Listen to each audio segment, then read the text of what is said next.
Are you ready for a reboot? Welcome to the Sheila Mac Show, reality at its finest. History reminds us those hit hardest often become the change makers. This year, we've all hit crazy economic, social, and emotional rock bottoms. We all get knocked down. Something hits globally, locally, personally. It affects our health, finances, our relationships. We have to recreate a business or career. Each show, Sheila and her special guest will be sharing their reboot stories, guiding you with real solutions to upgrade and up-level emotionally, mentally, physically, spiritually, and financially. Here on NBC's KCAA Radio, Mondays at 1 and Wednesdays at 7 p.m. Pacific Time. If you're ready to pull yourself up by the bootstraps and bra straps, enjoy a listen. Here's Sheila.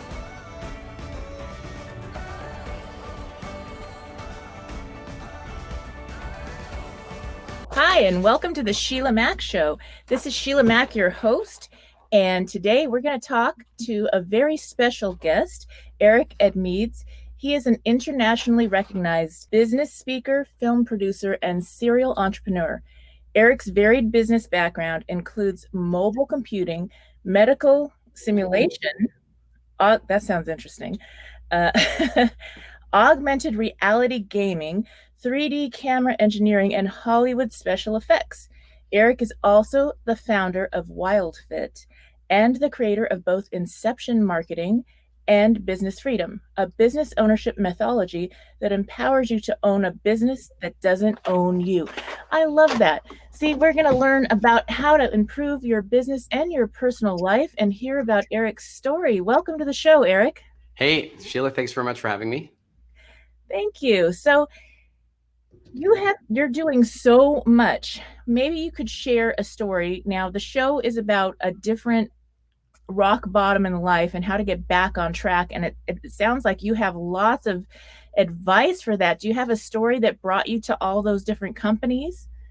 Well, I mean, not one. You know, there's so many different circumstances. But one comment that I feel about rock bottom is that rock bottom can be one of the greatest gifts in the world.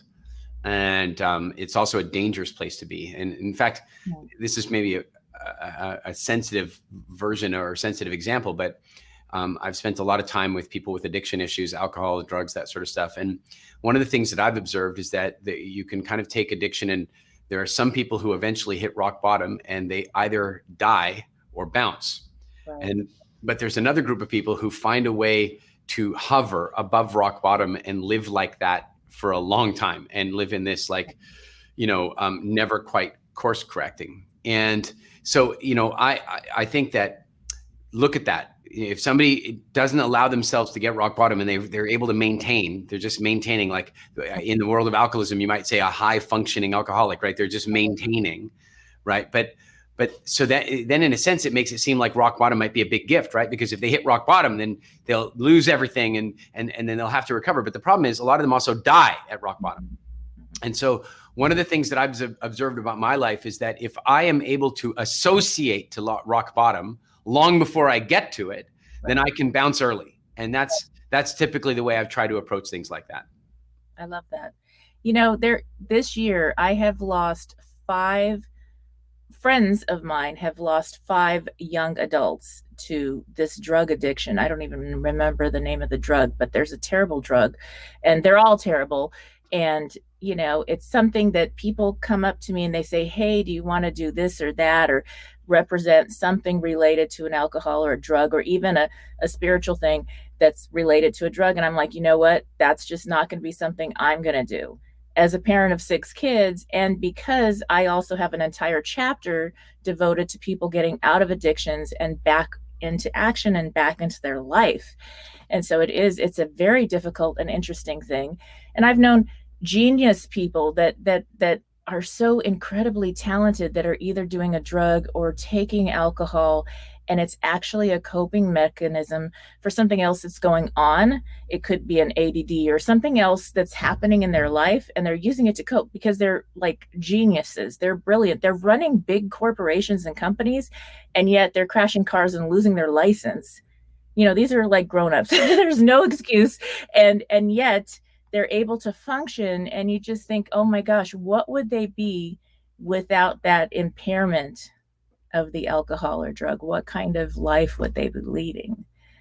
So, Yeah, it is incredibly difficult. I think that the strange twist of it all is we came into this life, I think, to feel and to experience. And now anytime we're looking at something as an anesthetic, then that's the moment where we should be learning something. So if we're using alcohol as an anesthetic, if we're using food as an anesthetic, if we're using Netflix as an anesthetic, all of those things I think can have their place. I personally don't drink alcohol, but it's not, I don't judge other people who do. I think that there are people who really enjoy a drink or two. They particularly like a style of wine or what have you.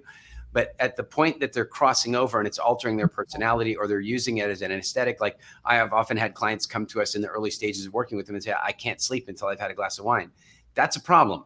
That's not a solution. That's a problem. And so I think that's really what we want to be looking at, is when we are running away from our feelings and whatever we're using to distract that, there's something to be learned there. And I think there's so much peer pressure with that. And because you don't drink, I think you might know what I'm talking about when you go out and other people are choosing to have a drink or two, even, one little bit of wine with dinner or whatever, and you choose iced tea or, something else. And then there's like, hey, why aren't you drinking? I mean, I have a really great friend that is maybe one of those closet drinkers that maybe goes a little bit overboard. And she's like, I love you. You are my favorite friend, but I would love you more if you drank. And I was like, what does that got to do with our relationship? Yeah, I have faced that from people from time to time. I think there's a couple of problems wrong generally in the way we deal with alcohol with children. Like by making it this rite of passage, oh, you have to be 18, 19, or 21, depending on what your legal, what country you're in or state you're in. The minute we do that, there becomes this linkage that this is an adult behavior. And of course, then kids want to do it because they want to do adult behaviors. And so I think we create a bunch of expectation that way. But plus, then we create this, sort of peer pressure thing where it's like, if you order an iced tea, well, that's a kid's drink. If you order a soft drink, that's a kid's drink. Now, I will say this, that I've probably been, I think that like next month, I probably am 29 or 30 years without alcohol. I really should work it out and figure it out. But I pretty much only drink water. So it's not like I'm ordering an iced tea or a kid's drink. I'm drinking water. But I can tell you this, 5, 7, 10 years ago, I got a lot of peer pressure. And now I get very little. I still do every now and again, but it's different. In the old days, it was like, oh, I wish you'd have a drink with us. Come on, have a drink. Now, every now and again, people come up to me and they go, I'd like to see you drunk. And it's more like a curiosity about what I might be like when I'm like that. But partly that's because I'm already so expressed. And one of the reasons people like to drink is that, and listen, I have some friends, honestly, Sheila, I like them better after they've had a drink. Honestly, like once they've had one glass of wine, they loosen up a little. But one of the things that happened to me, because I stopped drinking at 21, is I never learned to use alcohol as a social crutch. And a friend of mine quit drinking at 31. And he came to me one day and he's like, man, how do you do that? How do you talk so freely? How do you go dancing on the dance floor? How do you go up and talk to people? Like, how do you do that when you don't have a drink in you for the liquid courage?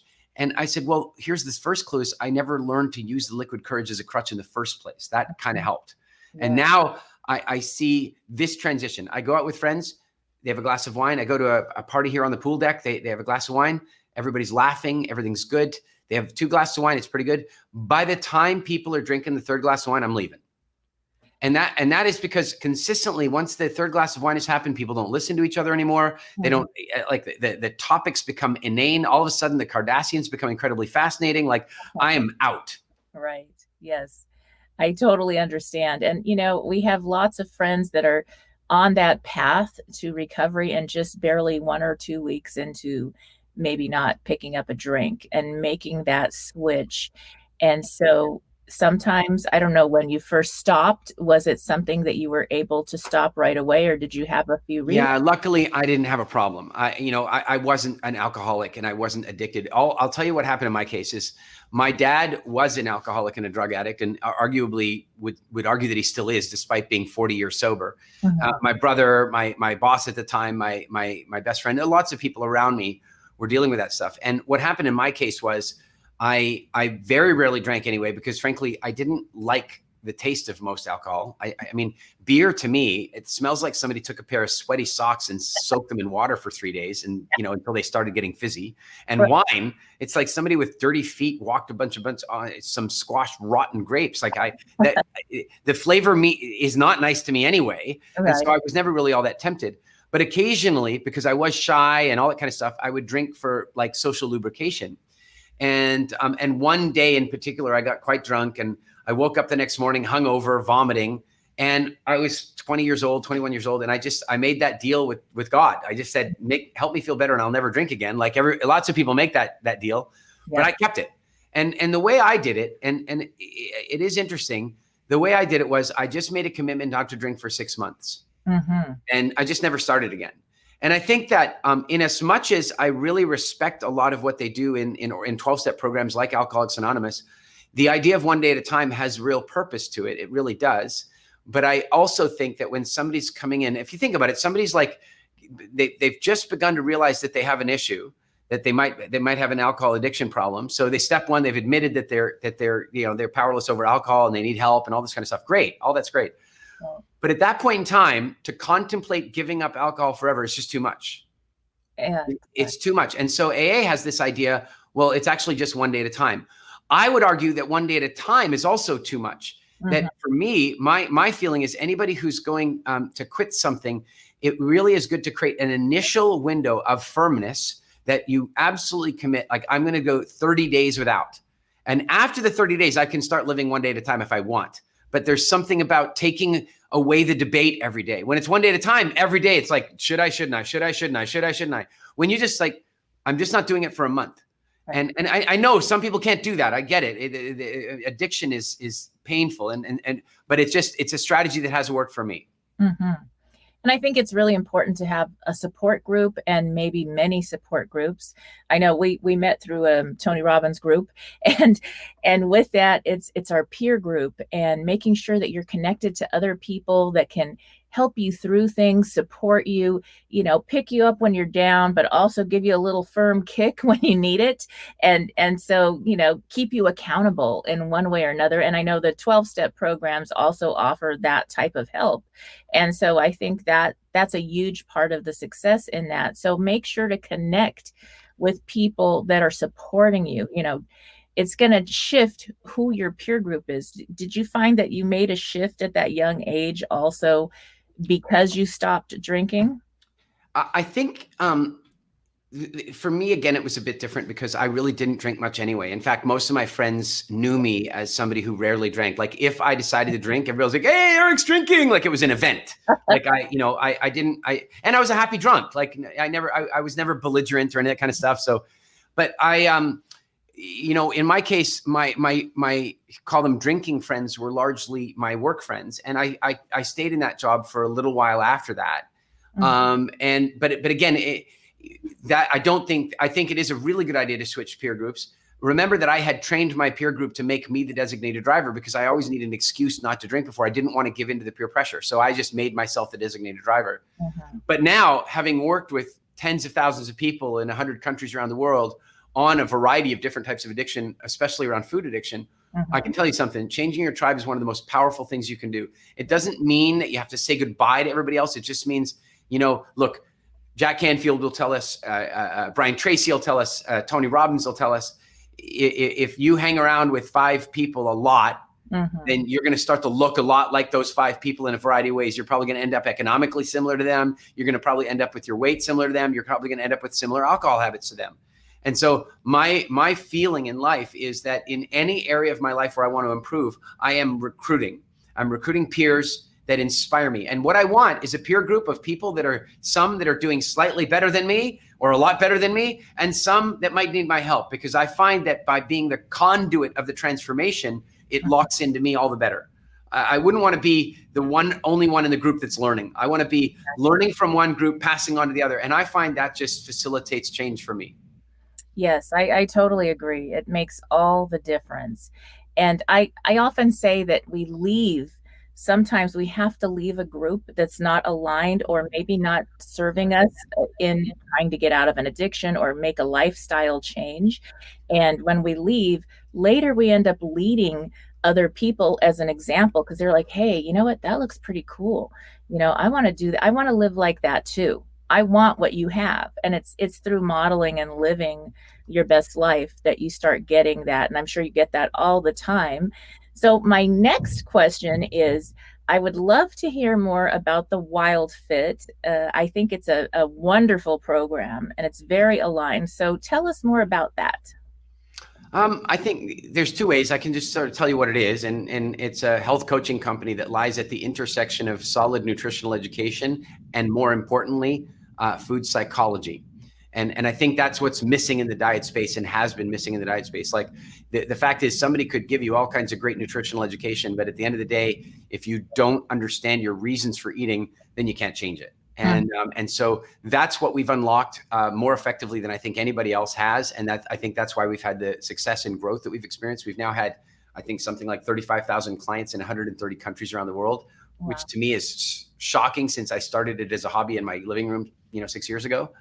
And if I do go into that a little bit, in essence, what happened for me is that same year that I stopped drinking, I changed my relationship with food, and I lost 30 some odd pounds and turned around all kinds of sicknesses that I had and symptoms that I had.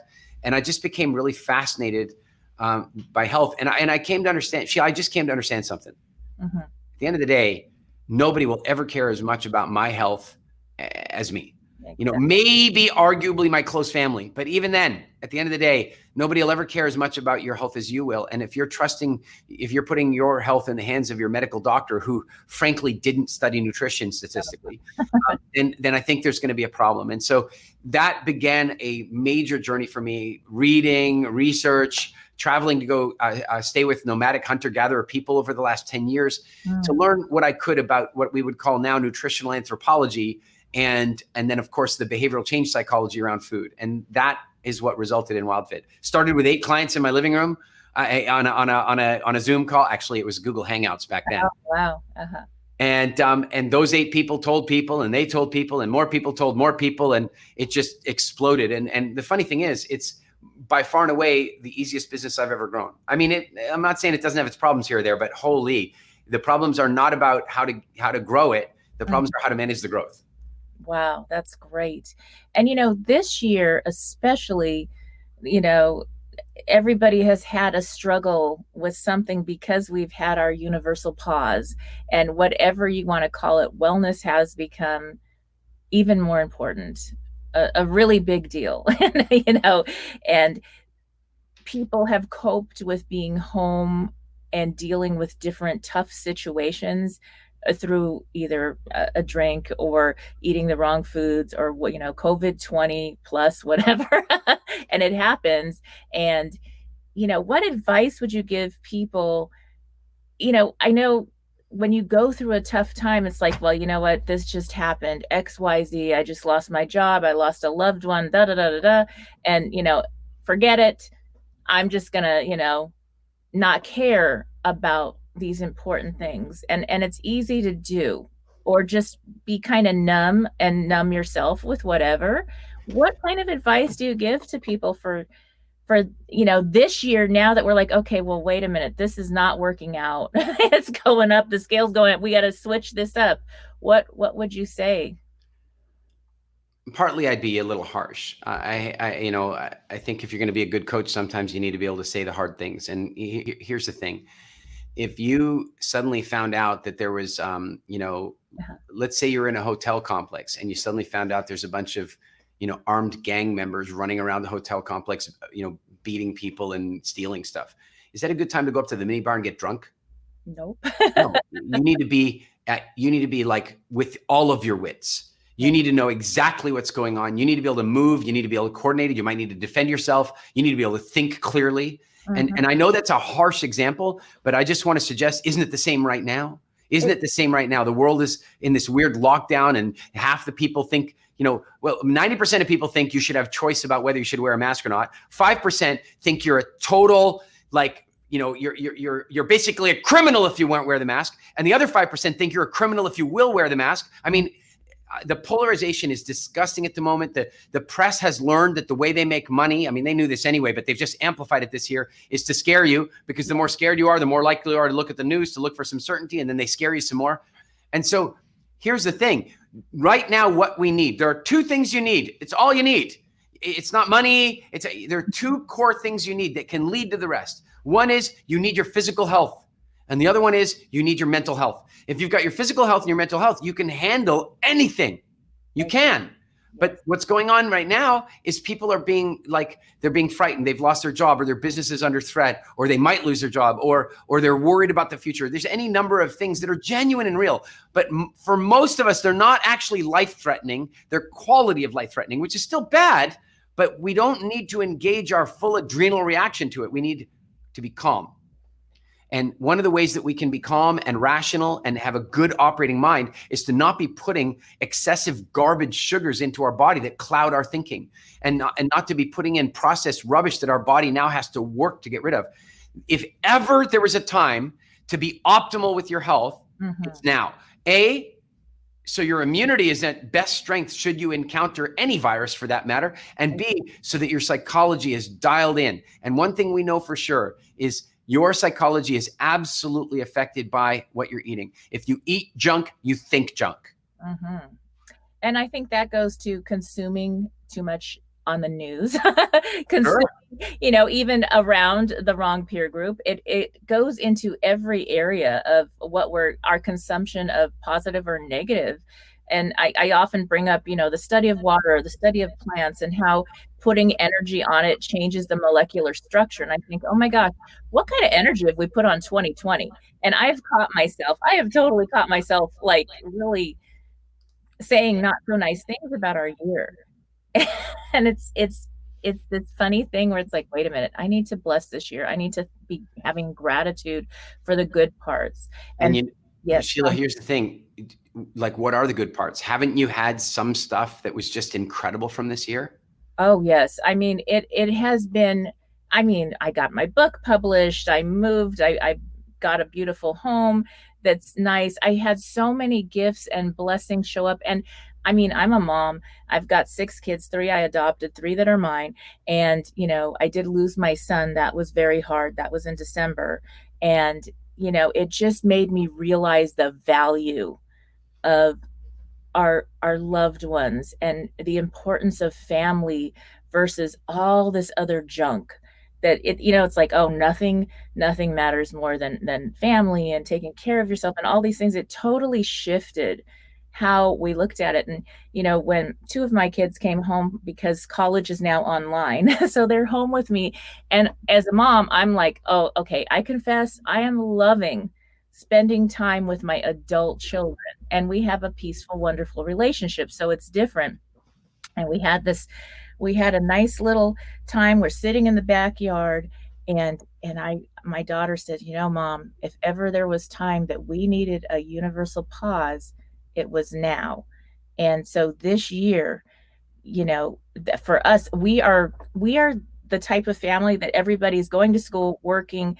They're very productive. My son had a heart condition since 5th grade. He probably lasted much longer than we ever expected, but he was working, going to school, had a girlfriend for 3.5 years that he was, very committed to. And so, you think about that and you think, wow, how you live your life, we don't know. So every single moment, every single day really counts. It really does. Yes.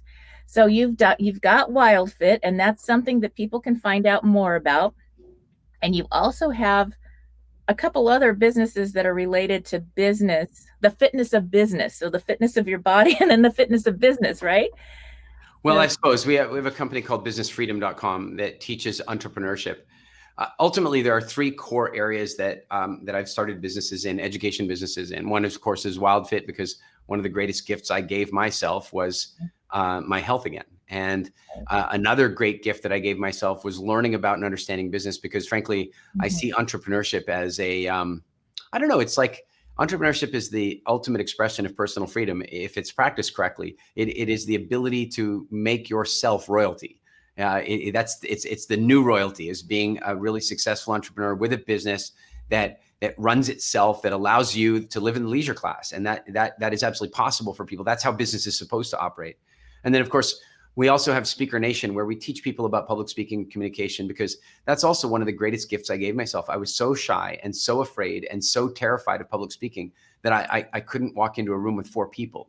And so that I can today walk on stage in front of 5,000 or 10,000 people and love it, is a gift. And by the way, most people don't even want to do that, but they do want to feel comfortable in a meeting, or raising money for their company, or raising money for their charity, or doing a job interview, or any of that kind of stuff. And so I really enjoy helping people do that. That's wonderful. That's really hard to do for some people. And, for others, it's like, we can't shut up in front of the mic. That's me. I'm like good with that. Don't have me climbing high mountains, although Tony did get me to even take flying lessons. And so I'm kind of over the height thing, but we all have something to work on. And it does make a difference. I think about as a business leader, whether you are shifting now, a lot of people are starting to start their own little business. They're like, okay, well, now I've gotten laid off, or my hours are cut and I need to do some little side gig. And then that is already becoming a better paying business than what they were doing working per hour. And so what kind of advice would you give people that are making that transition right now? I think one of them is just have faith. And I know that sounds a little glib, but one of the messages I've been sharing with people a lot is that our nervous system evolved for many thousands and thousands of years, where life was actually dangerous, where death was something that our ancestors faced on a very, very regular basis, real danger. And we live in the safest times ever. And so sometimes I think our bodies get confused about the type of danger we're facing. If you ask most people at some point in their life, they've actually been frightened by a piece of paper. Most people have. Call it a visa bill, or a legal summons, or some kind of nasty letter. Most people have been frightened by a piece of paper at some point. Whereas our ancestors were frightened by things like having to climb very high in trees to get the food they want, or wild animals killing them, or other tribes, or the weather, or living to, exposure and all this kind of stuff. So one of the things that I think we all need to do is find a daily practice of calm, to remind our nervous system that while we may not like some of the potential consequences or some of the potential realities that we're facing right now, that we may not like them, but they're not actually life-threatening, and therefore we don't need that level of cortisol, and we don't need that level of adrenaline. Remember, cortisol and adrenaline, they're designed to put you in this fight or flight response mode. And here's basically what happens in fight or flight response. Your intelligence takes a dip, your connection with logic becomes questionable, and any sense of empathy you might have had shrinks with the greater the intensity of the fear, the less empathy you have, which is why somebody drowning in a swimming pool can drown their own loved one, because they've lost empathy completely while they're panicking their way out of the water, right? So what we have to recognize is this is not a time to lose your intelligence, to lose your logic, or to lose your empathy. This is a time for operating at the highest level of intelligence, the highest level of logic, and the highest level of empathy for the people around you. And so with that in mind, we've got to find a daily practice of some kind, to call it in yoga, Tai Chi, Qigong, meditation, contemplation, a walk on the beach. But every day we have to find that moment where we can remind our DNA that while we might be a little nervous about stuff, it's not real stuff. Yes. I had that happen when I got a tax audit, and I've never had that before. I was really busy doing my life, running my businesses. I also have more than one business. And so I get this tax audit and I'm like, what? And they said, well, you didn't pay taxes on an extra $350,000. And I was like, really? Income? And I was like, well, it was some kind of a $35 check. And the lady, this one year I had switched over to a different company. My CPA wasn't available, and they had a loss or something, so they were sending people somewhere else, and they put an extra zero. I was so busy, I trusted. I was like, okay, I sign here, whatever, it's all good. And my friends, I remember my friends were like, oh my gosh, I would just die if I had a tax audit. This would be the worst. And I was like, you know what? I'm going to pay my CPA finally returned. And I was like, I'm going to pay my good CPA that's always done things right. He's going to take care of everything. And that was, remember when the government shut down in the United States? Yeah. And it was so funny because I called up and I said, how's the audit going? And he said, well, the government shut down, so you can't even deal with your taxes right now. And I was like, oh, see, you don't give it any attention. It really does go away. and I laughed about it. And it was funny. And they finally, they resolved it. I owed nothing. I mean, unfortunately, I had to pay extra to the CPA to do the work. But it's like, let go of things that aren't so important, or delegate when you can. And I think because I was detached I was like, well, the worst thing that happens is I have to pay them something and make an arrangement, whatever it is, I don't know. And I'm not going to die from this. This is not the worst thing that could ever happen in my life. Sheila, it's funny you mentioned the government shutdown, because if you're talking about the Obama one, I owned a company at the time, and I owned a couple of companies at the time. One was in Hollywood, special effects and stuff. And I think I still had that company at that stage, but the other one was manufacturing hyper-realistic medical simulation devices for the U.S. Army, simulating particular types of injuries for medical training. And it was an award-winning product. We'd won awards from U.S. Congress, from the Army, and we had all these orders in for the next year. And then the government shut down. And because our biggest client was the government, what ended up happening was every purchase order that we got vaporized out of the system, and it meant that it was have to go through the entire government process again, but that takes a year. So it meant that all of a sudden, like, I don't even remember now, probably several $1 million worth of sales suddenly just disappeared. And we have all this staff, and they're union staff, they're very expensive staff, and we have all the and in that moment it absolutely looked like it was over. And I remember the adrenaline pumping through me, and I feeling terrible, couldn't sleep.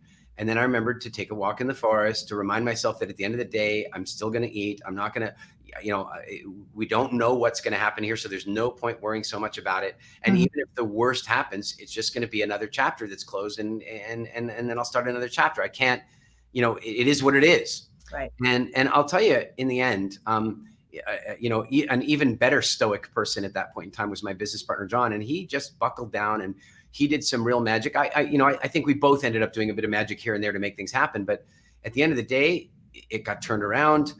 We managed to survive the toughest times. We got it up. We got the business back on its feet. And then a year and a half later, we were exiting.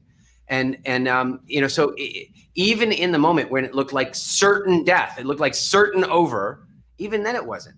And so that's the other side of it is that even when you think things are going to go really badly, A, maybe they're not, and B, really badly might not be that bad after all.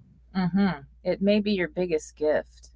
I really think there's some magic in that, at least for me, when I find that gift, that situation that brought me more resilience, it brought me new friends, it made me make a big shift, then to something more positive. The minute I find the gift, it's like the problem dissolves. It disappears completely. It doesn't exist anymore, because then I'm just focused on the positive. And I think finding the gift, how can you find the gift in some really serious, sad, difficult situations this year? It's not as easy, but there's always something something you can be grateful for, even when it's a tough situation. And you can say, wow, I have gratitude for my son's life. I have gratitude for, I lost my house to a fire in 2017 with our California Ventura fire. I lost the house, the car, the cat, which it was terrible. And that was why I wrote my book, because I was like, whoa, you know what? I got back on track within a month, and I was sent to Beverly Hills. I never thought I'd be living in Beverly Hills and working in a beautiful penthouse with a team and doing all these amazing things and making so many new friends and this and that. It was a gift in a way, but it took a few minutes. And yet when I went back, I ended up staying at this little prefab house that I was renting. And when I went back there, I thought, oh my gosh, everybody around me in this little neighborhood, they're still complaining about the fact that there was a fire. And I'm like already moved on. And so and it's so tough too, because if you simply move on, part of the problem we have is when we're when we're mourning something, when we've lost a relationship or a loved one or a house or whatever, there's a bunch of different healing that has to happen. There's our own healing, but then there's the healing of our social network around us, right? Mhm. And that's actually quite difficult, because especially if they were affected by the same event, because all of a sudden you're like, oh, well, I've moved on. And they're like, did you not care about your home? You know, in other words, it's almost like you lifting yourself up is like there's sort of a peer pressure to not recover too quickly. Exactly. And so one of the things that I feel about that is recover quickly and quietly and move on with your life, and don't be preachy about it. Don't tell, the minute you start going, look, it's just a house. You know what? Everybody has to heal in their own speed. Yes, exactly. And, I mean, it wasn't like we didn't grieve over it. It was really hard. But at the same time, I don't know if you've ever met anybody that gets stuck. They get stuck in 25 years ago, XYZ happened. Yeah. Like literally. And you walk into the room and the first thing out of their mouth is 25 years ago, this happened, and it starts to define them. And I think that's the difference between getting stuck in maybe a victim mentality versus, okay, now what am I going to do with this? And how can I use this as a way to be more resilient, as a way to move forward in our lives? So one of my experiences with that is that people generally get stuck somewhere where their subconscious believes they're safe.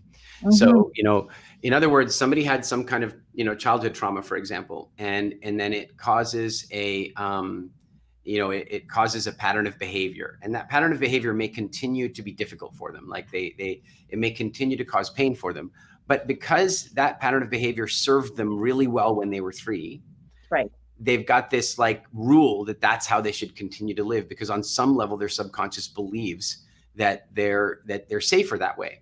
Mm-hmm. And I heard this silly example, I can't remember where once, but it was like if a child is up on the couch, and an 18-month-old or year-old child is on the couch and crawls off the couch and falls onto the blue carpet, there's every possibility that the child is going to learn that blue is the source of pain. Mm-hmm. And actually that might be a good thing, because in the future, when they get to the end of the couch, they're gonna look down and go, look, that is that blue, that's that pain thing. And so for a little while, it might be serving them to feel that way. It might actually be helpful. But then there's gonna come a time when, first of all, it was never true anyway. It was true in only that context. And there's gonna be a time when a fear of blue is gonna be constraining for them. And so in that case, they will eventually let it go. But with some of the less obvious stuff, they don't, because people don't. They get stuck, and where they are stuck is that on some level they subconsciously believe that they are safer stuck. Yes, that is beautiful. That is a great way to share about that. So getting unstuck. What examples or ideas would you have for people to just when they realize? I think awareness is like the first step. But Sheila, sometimes it's awareness is obviously important, and sometimes it's just a matter of, I hate to quote Nike here, but sometimes it's a matter of just do it. And what I mean is, look, you take somebody to the high board at the diving pool, right, or cliff jumping, right, and what happens is they go up to the edge of the cliff or the edge of the diving board, and they really want to jump. Mm-hmm. They really want to jump. They've been setting the goal. It's on their vision board. They want to jump. And they go up to the end and they look over, and of course their brain says,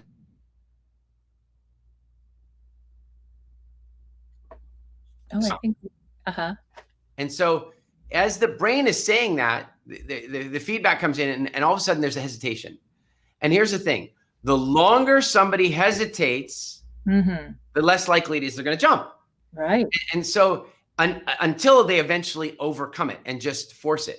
And so sometimes I think getting unstuck is a matter of, is a matter of force. And, sometimes it's helpful when a friend forces you, but I've seen that, like, for example, using cliff jumping example, I've seen that both ways. I saw one where a husband and wife were on one of these like bungee cliff jump things. And the wife had said to the husband, look, I don't think I'm going to be able to do it. So I want you to jump for us. I can't do it myself. I want you to jump for us. And it's kind of a funny video because she's like, no, I've changed my mind. All right. And he jumps. And then you see them flying through the valley. And then you can hear way off in the distance, I want a divorce. But of course, when she comes back, She's full of it was awesome. She wants to do it again.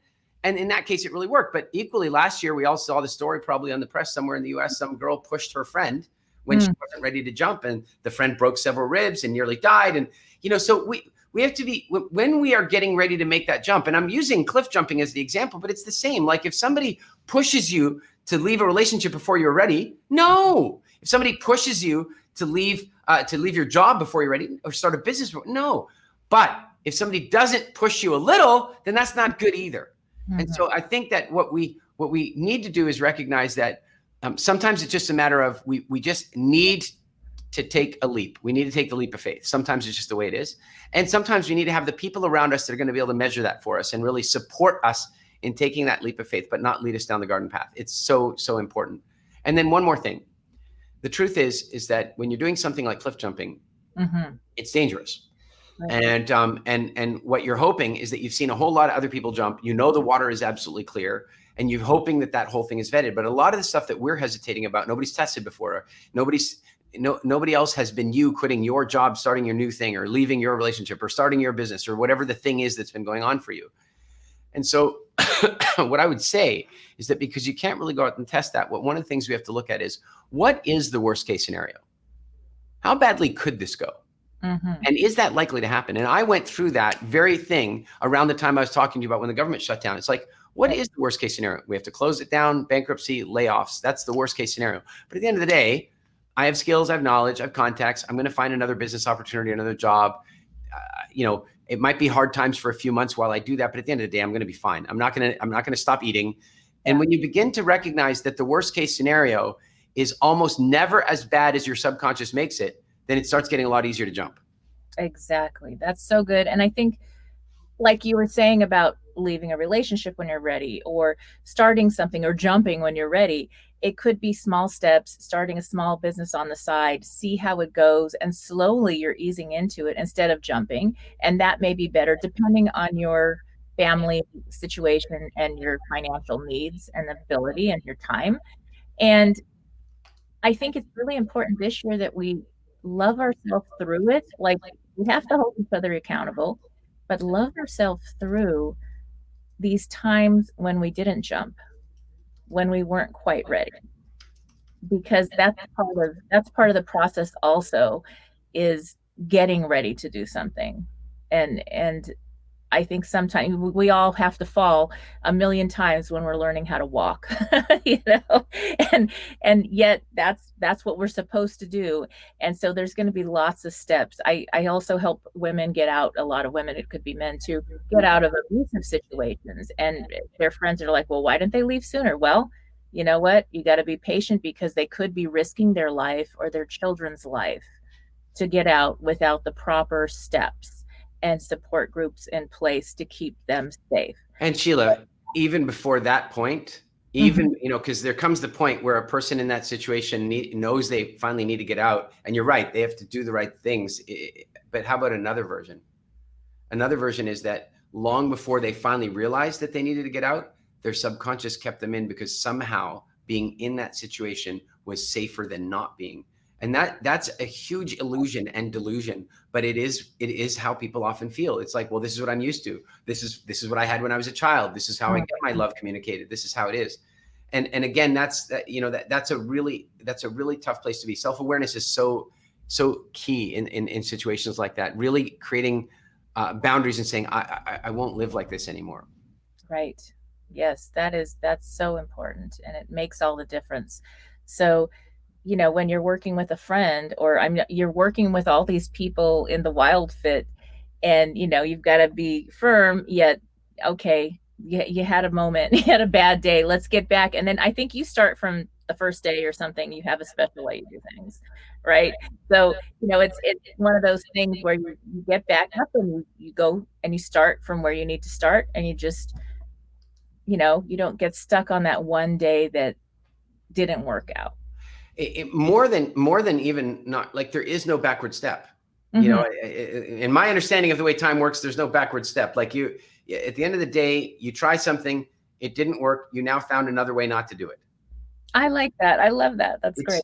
It's that simple. So it's, people call it failing forward or failing fast or whatever the case might be. But when we realize that when we're sitting there getting ready to make a decision, right? In order to make a decision, what do? We fantasize about the two possibilities. If I say yes, it's going to look like this. If I say no, it's going to look like that. And then what we have to do is try and compare those two options to try to see which one we think is going to be better. But the truth is, we're comparing two fantasies, neither one of which is actually going to be the truth. And then on top of that, we try to compare the fantasies on different time frames. So I often talk about this in the context of having children, like a couple sitting there going, well, should we have a child? Yes or no? So then you go, well, in order to make that decision, we have to go out and imagine what our life would be like having a child. And then we have to imagine what our life would be like not having a child. But it's not a one-time thing. It means we have to imagine, okay, if we're going to have a baby, if we look at the next 15 minutes, that sounds like a lot of fun. But if we look at the next 9 months, it might be harder work. If we look at the first 2 to 3 years, that's going to be really difficult.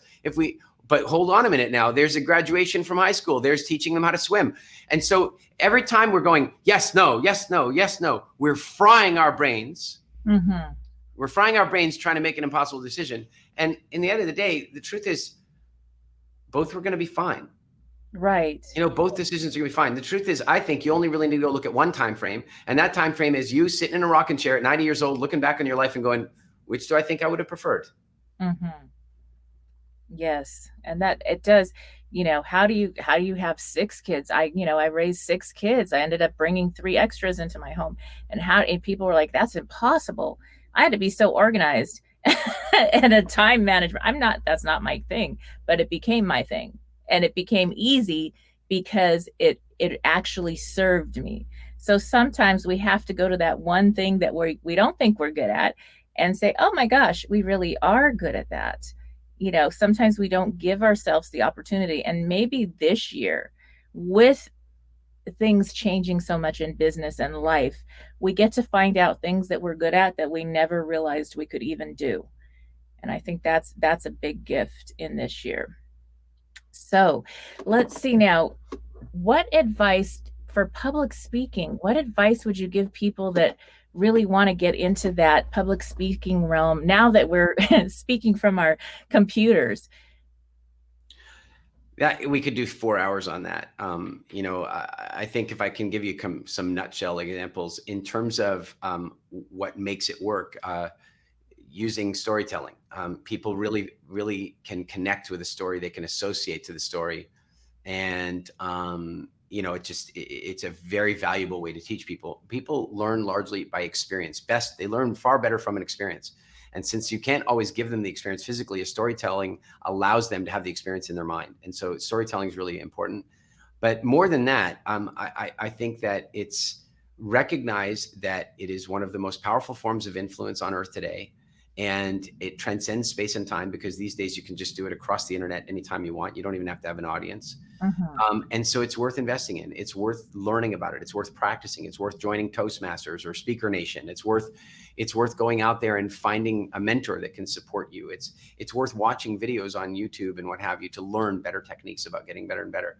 It doesn't really matter whether somebody wants to run for political office, or they want to raise money for their company, or they want to make a proposal inside their company and their job, or they want to just communicate better with their children, or anything. The fact is that when you become really comfortable with communication, it changes your entire quality of life. Yes. And I think it's really interesting when you say that, getting comfortable with the mic. I remember going to my grandparents' business with 200 employees, and they would make me announce the breaks on the microphone, on the loudspeaker at 3, because they thought it was adorable. and so for me, it's like, but that's just what you do. You always talking in front of 200 people. Well, that's like every day when you're 3. So when you're a parent, even to get your kids used to, now that we have kids at home and we're, homeschooling, or it's really a gift in that way too, because you have your kids with you and you can bring them into real life examples and let them do something where they're able to use their voice, connect with their friends. Even for young adults or college students right now, it's very isolating. So to get your young adults or yourself even to connect with people on a Zoom call just for fun is also practicing. And then once you get used to seeing yourself on the screen, it's like, okay, we're in the Jetsons time. If anybody saw that cartoon years ago, we're here now.